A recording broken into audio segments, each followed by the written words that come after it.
I stand in front of the meticulously prepared feast, rendered speechless by the effort I've poured into it. Yet, as I glance around the table, my heart sinks. Why would Mia, my esteemed brother-in-law's wife, be so mercilessly cold towards me? Sophia, a 27-year-old office worker, shares her life with her husband Tom and their 3-year-old son.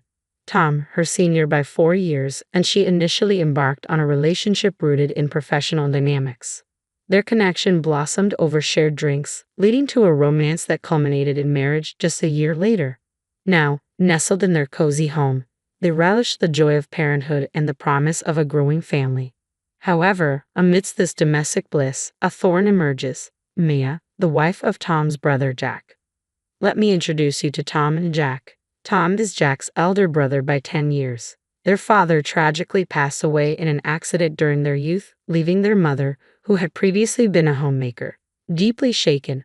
Despite her efforts to recover and return to work, she could only manage part-time hours, having previously dedicated herself to running the household. In response to the family's financial strain, Jack, then a college student, made the selfless decision to leave his studies and seek employment to support them. He declared, "I want Tom to have a proper college education," and tirelessly toiled without complaint. Thanks to Jack's sacrifices and some scholarships, Tom was able to attend college and secure a position at his current company. Jack beamed with pride when Tom and Sophia, his future wife, announced their engagement. At every opportunity, Tom expressed his profound gratitude to Jack, even shedding tears of appreciation at their wedding, declaring, "Without you, I wouldn't be standing here today." Emotions ran high as the room was moved by his heartfelt words. Jack never once displayed a hint of superiority towards Tom. He always approached life with generosity, warmth, and consideration towards both Tom and Sophia. However, after Sophia and Tom settled into their new home near Jack's family, Mia, Jack's wife, began making unsettling comments. She often remarked to Sophia, "You should be grateful to my husband." Jack's demanding job frequently kept him away on lengthy business trips and required him to work late into the night. On these occasions, Maya would invariably show up at Sophia and Tom's doorstep without warning. Living just a short walk away, Jack and Maya would bring their children over for dinner and baths, leaving Sophia to tend to them before returning home, ready for bed.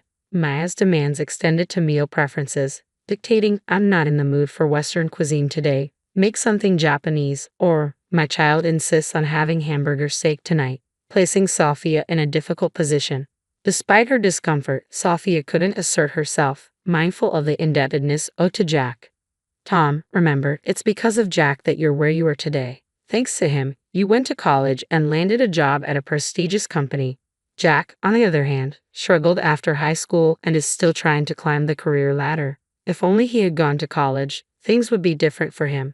"That's why we're in a new house while they're in an older one. You owe him for all he's done for us," Maya would often remind Tom, leaving him speechless and unable to refute her claims. Though he occasionally voiced concerns about her delegating too much household work to Sophia, given that Sophia works full-time while Maya is a homemaker, he hesitated to address the debt he owed to Jack. "Sorry, but it's because of my brother that I'm here today. Could you please try to work things out with Mia?" Tom pleaded with me. Reluctantly, I agreed to his request. However, our conciliatory approach only seemed to embolden Mia, leading to a surge in her demands. Her vexing behavior fell into two main categories. Firstly, she would frequently drop by our house to dine or bathe her children, and secondly, she often exploited my hospitality to enhance her image in front of our relatives. On the occasion of our relatives visiting, I'd like to prepare dinner for them and host them, she declared. Initially, I assumed I would also get the chance to socialize with my own family. Yet after I finished cooking, she promptly ushered me out, insisting, "Our relatives will be arriving soon, so it's best if you leave." Later, I overheard Mia and our relatives praising her culinary skills, crediting her with all the cooking. This scenario repeated itself each time Maya invited relatives over. I would cook, be sent home, foot the bill for ingredients, and Maya would take all the credit without even lifting a finger to help. Moreover, I was always tasked with arranging mid-year gifts and thank you presents for Jack's bosses and relatives who had supported him. These gifts were invariably sent under Maya's name, with her dictating instructions to me on what to do. At every family gathering, Jack's superiors and relatives would commend Mia for being such a devoted and accomplished wife, often telling me, You should learn from her, Sophia. I lost count of how many times I heard that refrain. I swallowed my frustration and calmly said, Tom and I are the ones preparing these gifts. We're willing to do it, but you need to cover the costs. We have our own obligations to send mid-year and year-end gifts, and it's becoming too expensive for us. Maya dismissed my concerns. That's nothing compared to what Jack sacrificed. He paid for your tuition and living expenses, Tom. Are you seriously complaining about the cost of a few gifts? She retorted. Turning to me, she accused, you know Jack gets praised because of the effort I put into these things. That's part of repaying Jack's kindness, isn't it? A wife who doesn't help her husband repay such a debt is the worst. Plus, since I keep track of the timing for these gifts, you won't forget them either. Mia often exploited Jack's favor towards Tom to impose her demands on us. We were responsible for all seasonal letters, New Year's cards, and mid-year and year-end gifts. Whenever anything went wrong, she would say, Tom owes his success to Jack. As if it were a cliché, she would also say things like, you should consult us if you want to take on such tasks, without offering any guidance. I felt humiliated as I tallied up the expenses for each month and every event. Then came the breaking point. Maya requested that I prepare a meal for about 20 of our relatives for a summer gathering at her house. Typically, our relatives gather at the home of a more senior family member during summer and New Year's events. However, Maya insisted, please come to our house. Her relatives were delighted, believing her to be a great cook and a considerate hostess, but she expected me to handle all the preparations. Tom had other commitments that day, leaving me to manage everything on my own. When I asked Mia how she planned to pay for the event, she said, we'd have to cover it ourselves. Preparing food and drinks for 20 people is a significant drain on our family finances. I suggested splitting the bill, but she flatly refused. Jack has endured so much hardship. He deserves at least this much, she insisted. I then suggested discussing the matter with Tom, but she exploded, I will not forgive you if you do that. Jack is busy with work right now. Are you repaying kindness with ingratitude? I was at my wit's end, but the dinner party was fast approaching. As the date neared, I noticed Mia showed no signs of urgency or preparation. With no other option, I began planning the event several days in advance. I also started making some behind-the-scenes arrangements. On the day of the dinner, I began preparations early in the morning, working tirelessly and managing to finish everything just a few hours before the guests were due to arrive, despite my exhaustion. After I finished all the preparations, Maya came to check on me. Maya, everything is ready. I believe the guests can arrive at any time now, I informed her. Glancing at the dishes on the table, Maya exclaimed, what are you doing? The main dish should be eel rice. You never mentioned eel rice, I replied, taken aback. You should have known that. This is so embarrassing. Our relatives are coming for the summer festival, and they'll think I can't even prepare eel rice. Order it right away. No, I've already prepared enough food for everyone, and the fish I bought is fresh. I'm not going to prepare a different dish now, I responded firmly. It has to be eel rice, Maya insisted, refusing to listen to my protests. She demanded we order a special batch for everyone, using our own money. When I asked her to cover the costs, she flatly refused. I couldn't take it any longer and voiced my frustrations. I reminded her that she always made me cook whenever she invited relatives over, that she came to our house daily when Jack was away, and that we handled all the mid-year and year-end gifts, including today's preparations. Maya countered with the usual talk about Jack's sacrifices. Fed up, I decided to reveal what I knew. Maya, you even had an affair with someone you met on a dating app, didn't you? You're a housewife, yet you leave so many responsibilities to me. I got curious and looked into it. Oh, so you know about that, she responded with a laugh, but I'm afraid you don't have any proof. Besides, I'm handling that situation just fine.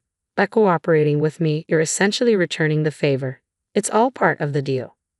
Maya remained unfazed despite the revelation about her affair. Instead, she reiterated what Jack had done for Tom, saying, you will be repaying our family for the rest of your lives.